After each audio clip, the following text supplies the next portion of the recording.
Gotta go fast.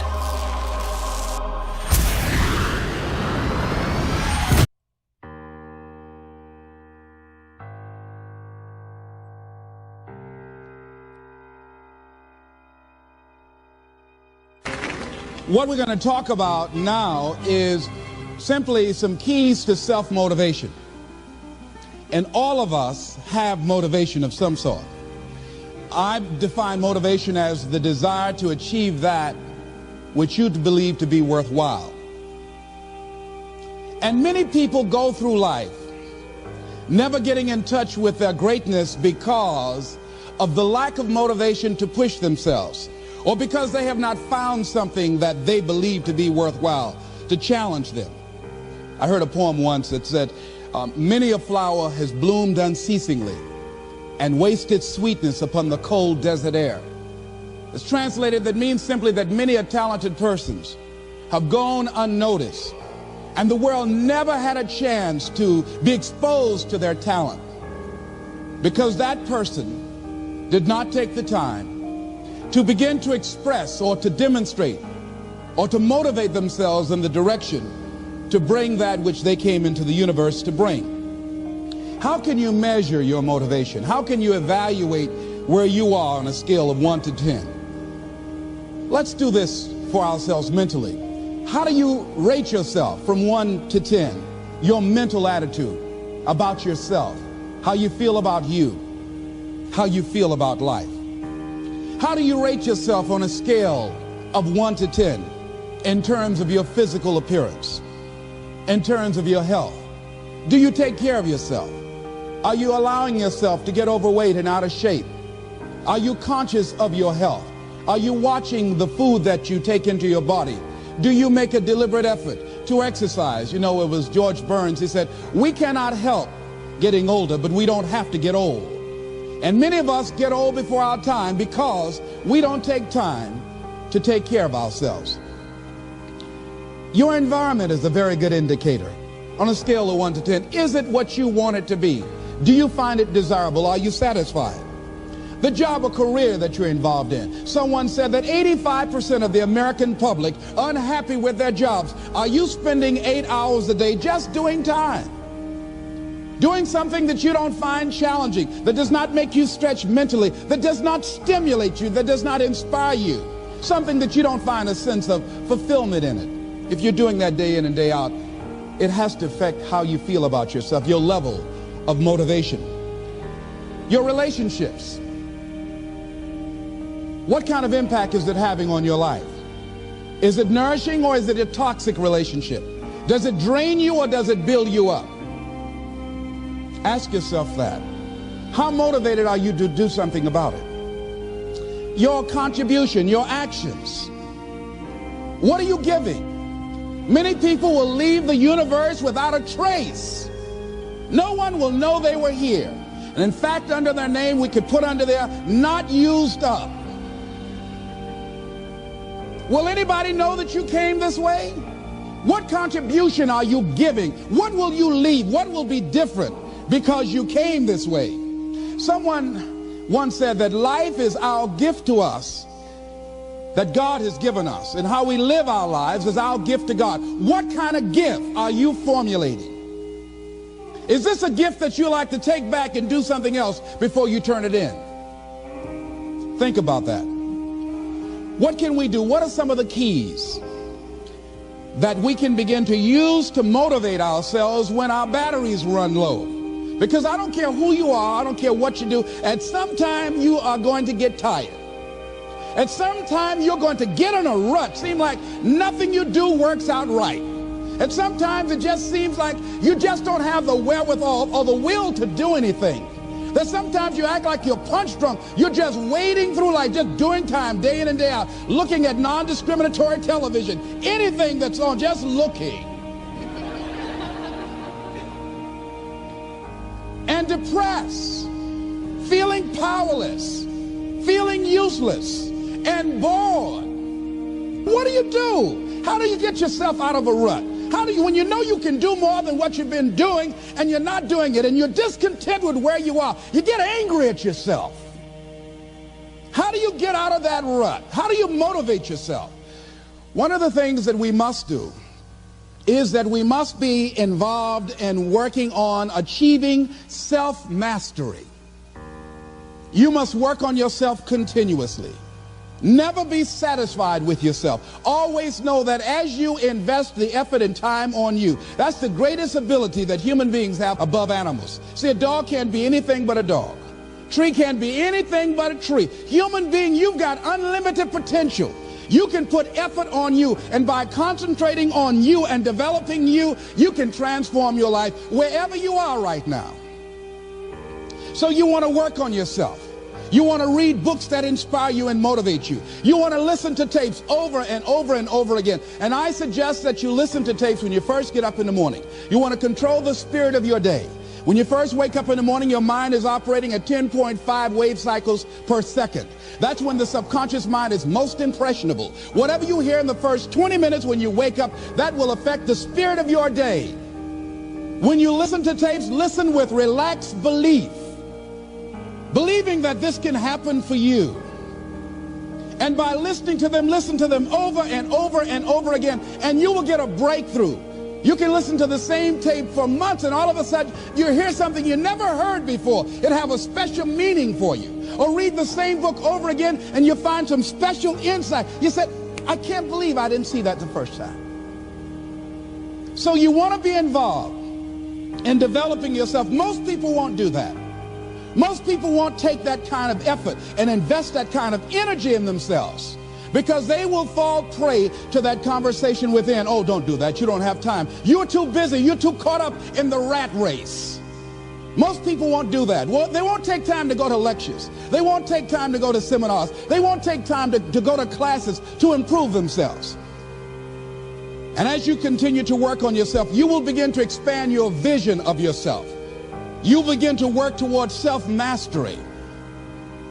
And you will begin to see it reflect itself in all the dimensions of your life, your mental life, your physical life, your social life, in your relationships, your monetary life. So concentrate on developing yourself. Because if you don't, I guarantee you that you will make a settlement. And most people have. And most of us already have. What kind of settlement have you made with your life? You know, when we make settlements, out of court settlements, you've heard them? That means that you decided to take something less than what you originally wanted to get had you gone into court. And the reason that you settled outside of court is because you didn't believe that you can get it. So you made an out-of-court settlement. Many of us are making in-life settlement. We're settling for less than what we actually deserve. We don't feel good about it, but we make it work in our minds. We'll come up with some kind of excuse to make it all right. What kind of settlement have you made with your life? Many of us settle for less than what we want out of relationships because we don't have the courage to change them. I had a seminar I used to do called, Are You Living Together or Dying Together? Many people are just dying together. Gladys Knight used to have a song that says, neither one of us want to be the first to say goodbye.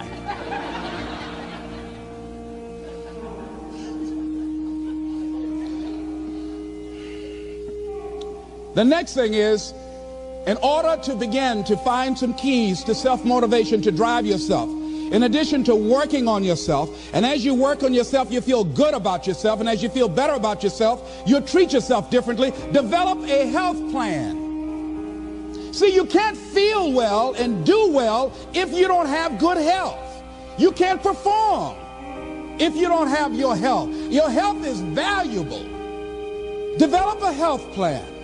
A plan that you will follow, because this is the only vehicle that you have to carry you through this experience called life. And you want to take good care of it because you love you enough. You care enough about you. And that's not easy. It is not easy having a health plan and sticking to it. But you're worth it doing it again and again and again. I have lost 22 pounds several times. I always do it. I love potato chips. People who know me know I love M&M peanuts. I love peanut butter and jelly sandwiches. I love my mother's sweet potato pie. I love this. It's not always on my health plan, but I put it on there sometimes. I said, life is too short to go without sweet potato pie. If I go tonight, I want you to slip a slice of sweet potato pie in my casket and watch the smile on my face.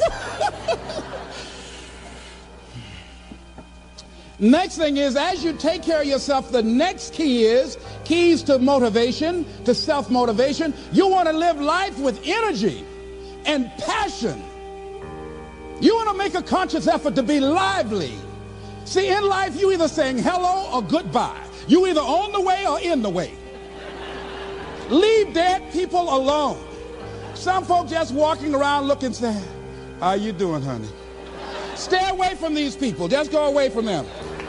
It affects you.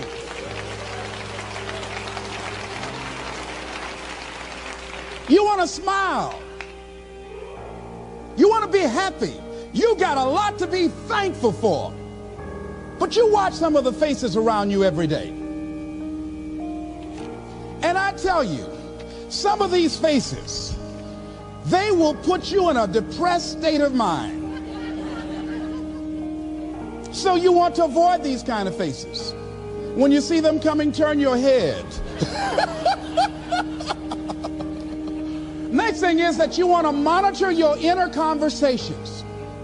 The things that you say to yourself. You want to watch them, and in watching them, you want to take charge. A friend of mine told me this evening, and she did it excellently. She said, I didn't want to come tonight. I was feeling so depressed. And I said, I'm going anyhow. See, that was the conversation. Oh, you really don't feel like it. You really don't need to do it. You don't really need to read anything. Forget all that. That's that inner conversation. Oh, you don't need to worry about trying to go into your own business. Forget that. You can't do that. What if you lose everything you've got?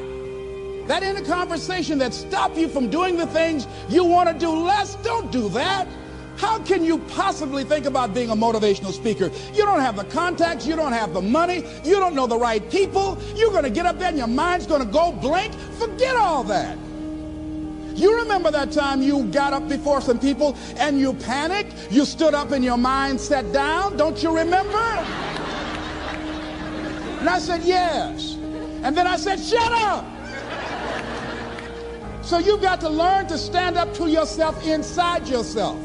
And short circuit, override that conversation that's always going on. 85% of what that conversation will tell you is negative. It's negative. It will tell you you're tired when you really are not tired. It will tell you you can't do it. It will fill you with fear. So you've got to watch that conversation. And when you find it going on, you've got to stand up to it and say, I'm going to do this anyhow. I'm afraid, but I'm afraid not to do it. And I'm not going to let you stop me. The biggest challenge that you will have in life is you. There's an old African proverb that says, if there's no enemy within, the enemy outside can do us no harm. The next thing that is a key to self-motivation is that you've got to ask yourself, what do I want out of life? What do you want out of life? What do you want out of a job? What do you want out of a career?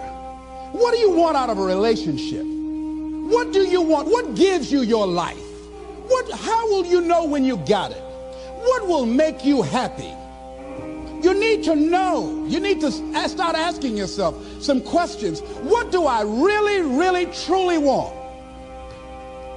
You need to be exact about that. Don't be vague. Oh, I just want to be happy. That's too vague. What will make you happy? How will you know when you got it?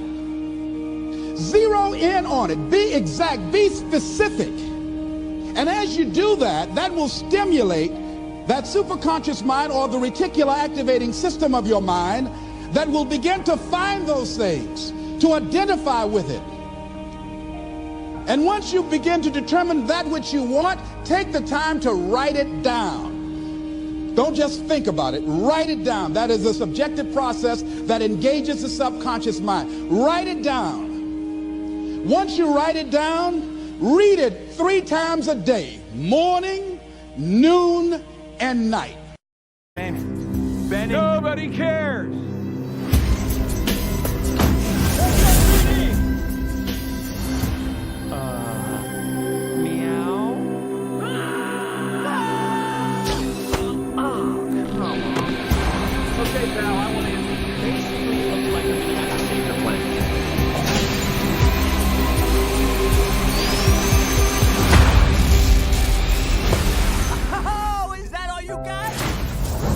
but thank you for asking. Whatever this creature is, our job is to secure it, neutralize it, see what makes it tick.